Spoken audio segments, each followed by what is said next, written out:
Hello friends, എല്ലാവർക്കും പുതിയൊരു വീഡിയോയിലേക്ക് സ്വാഗതം. ഇന്നത്തെ കഥയിൽ മാധവനും ചന്ദ്രികയും വന്ദനയും കൂട്ടി ഗൗതമിന്റെ വീട്ടിലേക്ക് ചെല്ലുകയാണ്. ഗൗതമും അമ്മയും അവരെ സ്വീകരിച്ചിരുത്തുന്നുണ്ട്. ഗൗതമിന്റെ അമ്മ അച്ഛനോടും അമ്മയോടുമായിട്ട് പറയുന്നുണ്ട് ഈ വിവാഹം നടക്കത്തില്ലെന്ന്. അമ്പലത്തിൽ വെച്ച് ഒരു സന്യാസിയെ കണ്ടായിരുന്നു. ആ സന്യാസിയാണെങ്കിൽ ഈ വിവാഹം നടന്നാൽ ഞാനും എൻ്റെ മകനും മരിക്കുമെന്നാണ് പറഞ്ഞിരിക്കുന്നതെന്നൊക്കെ പറയുന്നു. ഗൗതമിന്റെ അമ്മ പറയുന്നത് കേട്ടിട്ട് ചന്ദ്രികയ്ക്കും മാധവനും സങ്കടമാകുന്നുണ്ട്. മാധവൻ പറയുന്നുണ്ട് എല്ലാ കാര്യങ്ങളും എൻ്റെ കൂട്ടുകാരൻ പറഞ്ഞതല്ലേ എന്നൊക്കെ. ഗൗതമിന്റെ അമ്മ അപ്പോൾ പറയുന്നുണ്ട് എല്ലാ കാര്യങ്ങളും പറഞ്ഞതാണ്, പക്ഷെ എൻ്റെ മകന്റെ ജീവൻ ഇല്ലാതാക്കാൻ എനിക്ക് പറ്റുമോ എന്നൊക്കെ പറയുന്നു. അത് മാത്രമല്ല, അമ്പലത്തിൽ വെച്ച് താലി പൂജിക്കാൻ കൊടുക്കാൻ പോലും പറ്റിയില്ല. അതിനു മുമ്പ് എൻ്റെ കയ്യിൽ നിന്നും താഴെ വീണു പോയി, മൊത്തത്തിൽ അപശകുനമായിരുന്നു എന്നൊക്കെ പറയുന്നു. അമ്പലത്തിൽ വെച്ച് നടന്ന കാര്യങ്ങളും തിരിച്ചു പോരുന്ന വഴി സംഭവിച്ച കാര്യങ്ങളെല്ലാം ഗൗതമിന്റെ അമ്മ പറയുന്നുണ്ട്. ചന്ദ്രിക കൈ കൂപ്പി കരഞ്ഞുകൊണ്ട് പറയുന്നുണ്ട് ഞങ്ങൾ എന്ത് വേണമെങ്കിലും ചെയ്യാമെന്നൊക്കെ. ഗൗതമിന്റെ അമ്മ അപ്പോൾ പറയുന്നുണ്ട് എനിക്ക് സങ്കടമുണ്ട് നിങ്ങളോട് ഇങ്ങനെ പറയാനൊക്കെ, പക്ഷെ എൻ്റെ മകന്റെ ജീവൻ അപകടത്തിലാക്കാൻ എനിക്ക് പറ്റത്തില്ലെന്നൊക്കെ പറയുന്നു. വന്ദനയ്ക്ക് മനസ്സിലാകുന്നുണ്ട് ജഗൻ വിവാഹം മുടക്കാൻ വേണ്ടി ഈ കാര്യങ്ങളൊക്കെ ചെയ്തതാണെന്ന്. മാധവനും ചന്ദ്രികയും വന്ദനയും അവിടെ നിന്ന് ഇറങ്ങുകയാണ്. ആ സമയത്ത് ഗൗതം വെളിയിലേക്ക് വന്നിട്ട് പറയുന്നുണ്ട് ഞാൻ അമ്മയെ പറഞ്ഞ് മനസ്സിലാക്കാം, അതിനുശേഷം ഞാൻ വന്ദനയെ വിവാഹം കഴിക്കാം, കുറച്ച് സമയം വേണമെന്നൊക്കെ പറയുന്നു. വന്ദന അപ്പോൾ പറയുന്നുണ്ട് ഇങ്ങനെ ഒരു പ്രശ്നം ഉണ്ടായത് കൊണ്ട് ഇനിയും എനിക്ക് ഈ വിവാഹത്തിന് താല്പര്യമില്ലെന്നൊക്കെ പറയുന്നു. അവിടെ നിന്ന് 3 പേരും ഇറങ്ങിയതിനു ശേഷം വന്ദന ജഗനെ പോയി കാണുന്നുണ്ട്. വന്ദന ഒരുപാട് സന്തോഷത്തോടെ ജഗനോട് പറയുന്നുണ്ട് എന്റെ വിവാഹം മുടങ്ങിയെന്ന്. ജഗൻ അപ്പോൾ പറയുന്നുണ്ട് വന്ദനയുടെ കയ്യിൽ പിടിച്ച് ഞാൻ വാക്ക് തന്നതല്ലേ, അതുകൊണ്ട് അത് പാലിച്ചിരിക്കുമെന്നൊക്കെ പറയുന്നു. വന്ദന അപ്പോൾ പറയുന്നുണ്ട് എന്നാലും ജഗൻ ചെയ്തത് കുറച്ച് കൂടിപ്പോയി, ആ ഗൗതം ഒരു പാവമാണ്, അവനെ ഉപദ്രവിക്കണ്ടായിരുന്നു എന്നൊക്കെ പറയുന്നു. അയാൾക്കാണെങ്കിൽ ചെറിയൊരു ആക്സിഡന്റ് ഉണ്ടാക്കിയല്ലോ എന്നൊക്കെ പറയുന്നുണ്ട്. അത് കേൾക്കുമ്പോൾ ജഗൻ പറയുന്നുണ്ട് അങ്ങനെയൊക്കെ ചെയ്താൽ മാത്രമേ ഇത് സക്സസ് ആക്കാൻ പറ്റത്തുള്ളായിരുന്നു എന്ന്. ജഗൻ അപ്പോൾ പറയുന്നുണ്ട് അല്ലെങ്കിലും ഈ പെണ്ണുങ്ങളുടെ വാക്ക് കേട്ട് എന്തെങ്കിലും ചെയ്തു കഴിഞ്ഞാൽ പിന്നെ നമ്മളെ കുറ്റപ്പെടുത്തലാണ് പരിപാടി എന്നൊക്കെ പറഞ്ഞിട്ട് ജഗൻ പിണങ്ങി നിൽക്കുന്നുണ്ട്. വന്ദന അപ്പോൾ ജഗനോട് പറയുന്നുണ്ട് പെൺകുട്ടികളല്ലേ പിണങ്ങി നിൽക്കുന്നത്, അതുപോലെ പിണങ്ങിയൊന്നും നിൽക്കണ്ട, ഇതിനൊരുപാട് നന്ദിയുണ്ടെന്നൊക്കെ പറയുന്നു. ജഗൻ അപ്പോൾ സ്വയം പറയുന്നുണ്ട് നന്ദിയൊന്നും വേണ്ട, എൻ്റെ ഹൃദയത്തിന്റെ ഉടമയായാൽ മതി, വന്ദന എൻ്റെ സ്വന്തമായാൽ മതി എന്നൊക്കെ.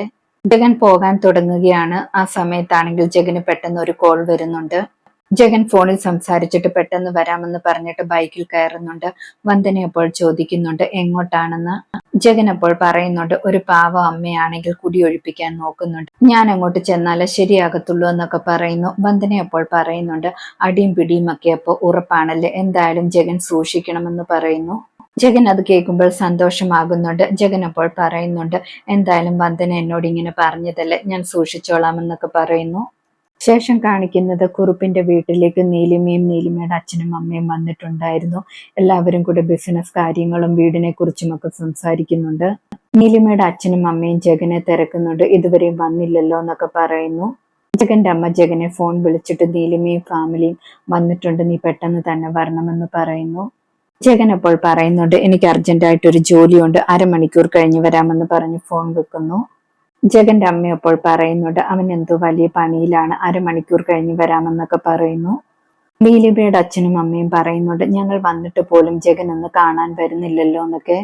കുറുപ്പ് അപ്പോൾ പറയുന്നുണ്ട് അവൻ പാവങ്ങളുടെ കാര്യത്തിൽ അങ്ങനെയാണ്, അവൻ അങ്ങനത്തെ ഒരു രാഷ്ട്രീയക്കാരനാണ്, എന്തെങ്കിലും അത്യാവശ്യ കാര്യം ചെയ്തുകൊണ്ടിരിക്കുകയായിരിക്കും, പെട്ടെന്ന് തന്നെ വരുമെന്നൊക്കെ പറയുന്നു.